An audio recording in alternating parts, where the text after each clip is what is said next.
जिले में बसपा समर्थक तो प्रत्याशियों के पक्ष में मतदान करने की अपील करने के लिए बसपा सुप्रीमो मायावती ने एक विशाल जनसभा को संबोधित किया।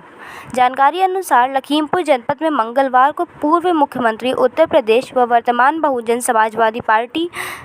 सुप्रीमो मायावती द्वारा एक विशाल जनसभा को संबोधित किया गया और दोनों को पूरे बहुमत से सुप्रीमो द्वारा कहा गया कि सभी लोग क्षेत्र में जाएं और बहुजन समाजवादी पार्टी ने के अंशय कार्ला व श्याम किशोर अवस्थी दोनों के समर्थक में मतदान करने की अपील करें। उन्होंने यह भी कहा कि हमें गठबंधन की आवश्यकता नहीं है, हम स्वयं में चुनाव लड़ने के लिए सक्षम हैं। मायावती सुप्रीमो ने विपक्षियों पर जमकर साधा निशाना, कहा कि वर्तमान सरकार जाति, वर्ग और धार्मिक राजनीति कर रही है, हिंदू मुस्लिम और धर्म की आड़ में वोट बैंक बनाने की कोशिश कर रही है। आप लोगों का ध्यान कुछ जरूरी बातों की तरफ दिलाना चाहती हूँ और इस संबंध में विशेषकर मैं कांग्रेस, बीजेपी व इनके अन्य सभी सहयोगी दलों के बारे में ये कहना चाहूँगी कि आज़ादी के बाद शुरू में केंद्र व देश के काफ़ी राज्यों में भी ज़्यादातर सत्ता यहाँ कांग्रेस पार्टी के ही हाथों में केंद्रित रही है, किंतु इनकी अधिकांश मामलों में रही गलत नीतियों एवं गलत कार्य प्रणाली आदि की वजह से ही फिर इस पार्टी को केंद्र में काफी राज्यों की भी सत्ता से बाहर होना पड़ा है। हमने टिकट बंटवारे के मामले में भी सब समाज के लोगों को उचित भागीदारी दी, जिनको कामयाब बनाने के लिए अपनी पार्टी के लोग पूरे जी जान से लगे हैं। हालांकि आज यहाँ आपकी इकट्ठा हुई अपार भीड़ व भीड़ के जबरदस्त जोश को भी देखकर अब मुझे भी ये काफी हद तक भरोसा हो गया है कि पिछली बार की तरह इस बार भी आप लोग यहाँ अपने प्रदेश से लोकसभा चुनाव में अपनी पार्टी का बेहतर रिजल्ट जरूर लाएंगे। इसके लिए फिर पिछले कई वर्षों से बीजेपी व इनके सहयोगी दल केंद्र एवं काफी राज्यों की भी सत्ता में काबिज हो गए हैं, लेकिन इनकी भी ज्यादातर रही जातिवादी, पूंजीवादी, संकीर्ण, सांप्रदायिक व द्वेषपूर्ण नीतियों एवं कार्य प्रणाली आदि से तथा इनकी कथनी व करनी में भी काफी अंतर होने की वजह से अब ऐसा लगता है कि इस बार ये पार्टी भी यानी कि भारतीय जनता पार्टी भी केंद्र की सत्ता में आसानी से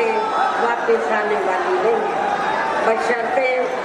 यदि ये चुनाव इस बार फ्री एंड फेयर होता है तथा आम चर्चा के मुताबिक वोटिंग मशीनों में भी कोई गड़बड़ी आदि नहीं की जाती है। और वैसे भी इस बार चुनाव में इनकी कोई भी पुरानी एवं नई चल रही नाटकबाजी, जुमलेबाजी व गारंटी आदि काम में आने वाली नहीं है, क्योंकि अब देश की जनता काफी हद तक इस बात को समझ चुकी है कि इनकी पार्टी ने अब तक देश के विशेषकर गरीबों, कमजोर तबकों, मध्यम वर्गीय एवं अन्य मेहनतकश लोगों को जो इन्हें अच्छे दिन दिखाने के असंख्य प्रलोभन भरे वायदे किए हैं तथा अनेकों हवाई व कागजी गारंटी आदि भी दी है, तो उनका जमीनी हकीकत में अभी तक इन्होंने लगभग 1/4 हिस्सा कार्य भी पूरा नहीं किया है। नहीं चलेगा, बंदी अब संघर्ष करो, बंदी अब संघर्ष करो, बंदी अब संघर्ष करो, बंदी अब संघर्ष करो। बहुजन समाज पार्टी जिंदाबाद, बहुजन समाज पार्टी जिंदाबाद। बहन कुमारी मायावती जी जिंदाबाद, बहन कुमारी मायावती जी जिंदाबाद, बहन कुमारी मायावती जी जिंदाबाद, बहुजन समाज पार्टी जिंदाबाद,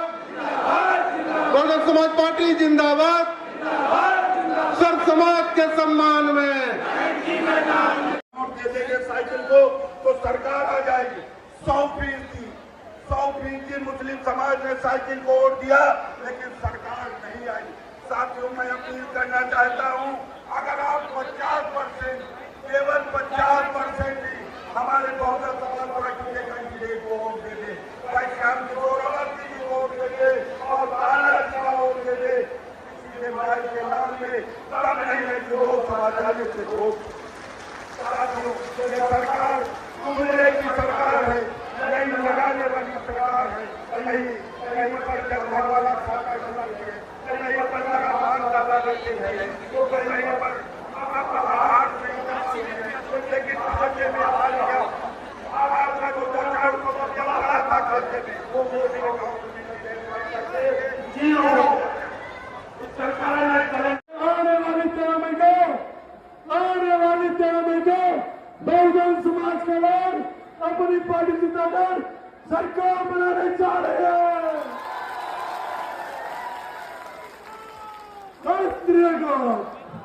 देखिए, हमारे भाई हमारे बीच थे, हमारे बड़े हमारे को सारी बातें बता चुके हैं कि यह पार्टी क्यों रखी गई, क्यों पार्टी का गठन किया गया, आज किन कारणों से पार्टी है।